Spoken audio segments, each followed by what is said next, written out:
I'm a prime example of what not to do. A prime example of having character issues, red flags. This is a guy that's super clean cut. All of those question marks that are around certain players in the draft, he doesn't really have any of those. And he can find a way to play at his height more often than not. He's going to be a special player. I think this guy will be a long-term NFL player.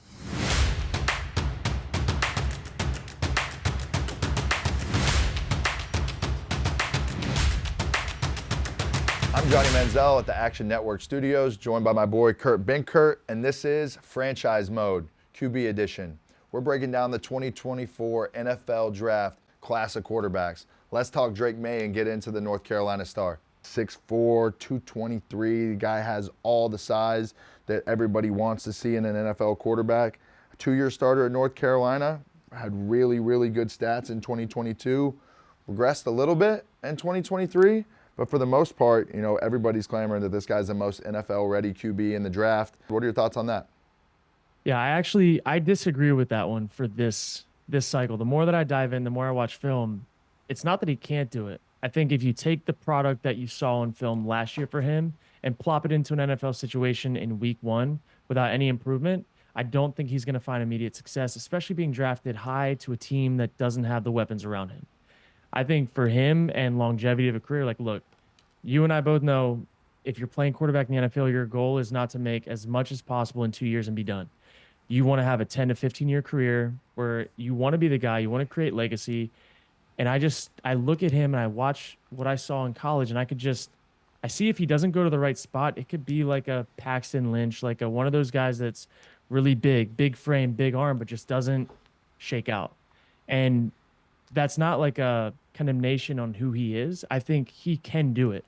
He just could really benefit from going to somewhere like, again, not that San Francisco is looking for a quarterback, but a coach like him, like Kyle Shanahan, that is going to coach him up on footwork, going to make sure the timing's there, decision-making, all that, because I don't think the game that he was asked to play in the ACC last year and the scheme that he played in is the same game he's going to be playing on Sundays in the NFL.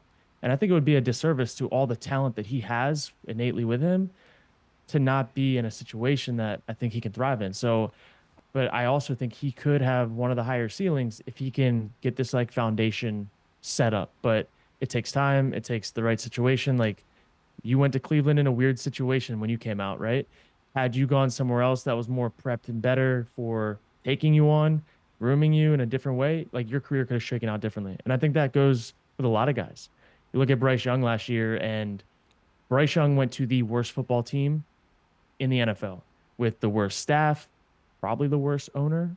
I don't throw anybody out there, but like, situations matter where if you take him out and maybe put him in a Miami and he's thrown to like Tyreek and Watt, like, it just matters. And I think Drake Maye falls into that category. He could really benefit more than other guys of going to the right situation where he can be groomed a little bit.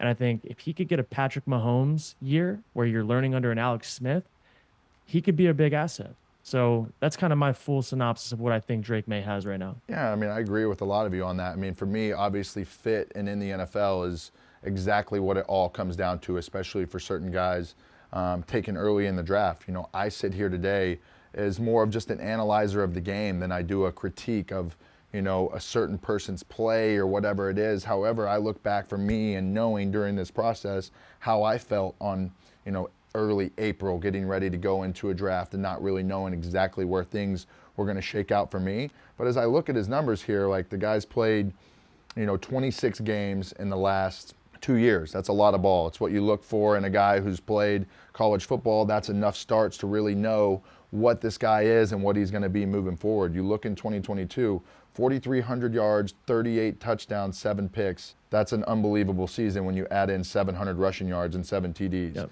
You look at last year, you know, his attempts are down, his completions are almost 70 completions less, and he throws for 3,600 yards and 24 touchdowns and 9 picks. So being in the ACC, that competition, knowing what it is, to me, a big question mark is why are those numbers down? And obviously it comes with team, it comes with fit, it comes with everything else like that, that maybe their team was just better in 2022. However, as far as just talking about Drake and where, you know, he is right now, I think this guy will be a long-term NFL player. I don't have any doubts about that. I think somebody's going to absolutely take a chance on this guy early in the draft and he's going to go off the board very, very soon, just based off his intangibles, just based off what he has shown. And I think if he's in the right situation, as you say, with a coach who really sees his potential, believes in him, and molds him in the way that they need him to be. I'm thinking of something like a Sean Payton, somebody who has a lot of history with quarterbacks, and somebody's going to believe in this guy and go give him a chance. So, for me looking at it, I hope he gets into the right situation. Sometimes that's not the way of the world and the way it goes. It's all about quarterback needy teams. And like this gets back to our main point is there's a lot of quarterback needy teams in this draft, and somebody's going to end up taking Drake Maye very early on. Yeah, I think that's the biggest part is the draft isn't a perfect science. Some teams have different philosophies. Some teams it's all about the need. Some teams it's best player available. And I think there's a lot of teams that have a lot of needs right now. You look at the Commanders, obviously, they're looking at number 2. I've seen a lot of mocks with either Maye or Daniels. I'm looking at the Giants. I'm looking at the Patriots. The Giants are not sure about Daniel Jones's future. Then you fall back a little bit more and you look at the Raiders. The Raiders just signed Gardner Minshew, but they're very adamant about wanting a quarterback. The Broncos, they want a quarterback. You have all these teams that are kind of like 10, 11, 12 picks. Are they going to trade up? And if you're going to trade up or take somebody early, you got to take a guy with a high ceiling. And I think that's why Drake Maye warrants this. You're not going to take a game manager plus in the top 10. At least you shouldn't, in my opinion. And I think some teams have been caught doing that the last few years, and they're seeing, the repercussions of that. But if you look at a guy on paper, you take the stats away, you just watch his best plays. I think if you go to the right staff, if Drake Maye goes to the right staff and he can find a way to play at his height more often than not, he's going to be a special player. So again, it all comes down to fit, but he's got the intangibles, like you're saying. He's got the size, the frame. He can spin it. It's where's he going to be? Is he going to get that in his first team in the NFL, or is he going to be like a Sam Darnold that pops around to 4 different teams and hopefully finds it this year with the Vikings, or Baker who popped around to 3 different teams and now he's with the Bucks and signed a big contract. So does he find it early? Does he find it late? That's more on the team than it's on him, but he's got all the talent. Yeah, and here's the thing we do know. Teams are looking at Drake Maye right now, and they are going to be willing to leverage future picks. They are going to be willing to trade up if they want this guy to go and get him. And that's just the fact of the situation and really truly what it is. Like, he warrants, based off his play and what he's done and how talented he is, to have a team come up and draft him in the top 5. So when it comes to worth, and is he worth going this early in the draft, I think with just the way the process is as a whole, it's undoubtedly without 100% that this guy is most likely going to be taken in the top 5 of this draft. And hopefully he does go to the right place with the right staff that supports him and what he needs, because he is a fun talent. He is a fun quarterback to be able to watch. Yeah, I'm excited too. I think a guy like him, man, like the best coaches that I've been around, when they're talking about, we get into conversations of like, how do you evaluate players? What do you look for when you're watching the young college film? They want to know that a guy is smart by meeting him. They want to see what is he potential of, what is his talent, and then all the other stuff that might not be good, is it coachable? And good coaches believe that they can get the best out of their players.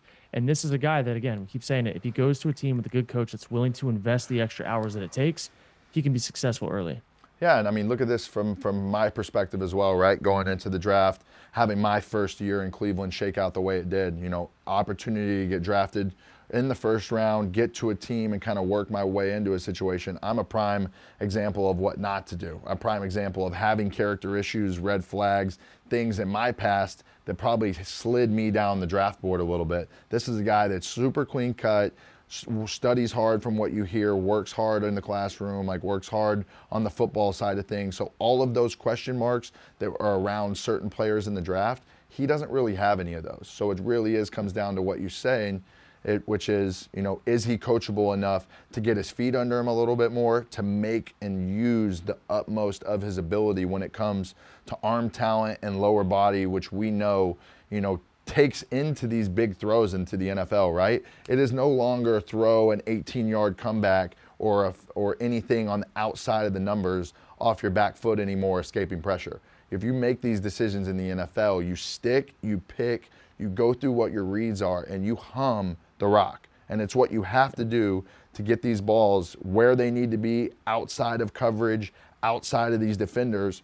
Listen, everybody in this league is really, really talented. We know that from a practice squad perspective to a second team defense perspective to a starting corner in the NFL, not to mention your starting corners in the NFL that you don't even look at a game plan, not to mention that side of things. So as you progress up and look at the NFL and what these defenses are going to do to young guys as in its entirety, you know, these throws and the things that he can do that he'll have to clean up, it's all there. But when you drop back and you take 7 and you throw that 18-yard fucking comeback outside the numbers, you know exactly where it needs to be and how it needs to be thrown. And that's really my only question with him.